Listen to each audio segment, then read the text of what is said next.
I hit this issue today, and here's the quick fix that solved it. If you need to unlink a bank account from your Telefonica account, follow these simple steps. Step 1. Log into your Telefonica account.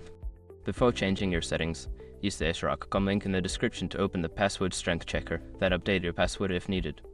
Step 2. Navigate to account settings. Once logged in, look for the account settings or profile section in the main menu. This is where you can manage your linked accounts. Step 3. Find linked accounts. In the account settings, locate the linked accounts or payment methods option.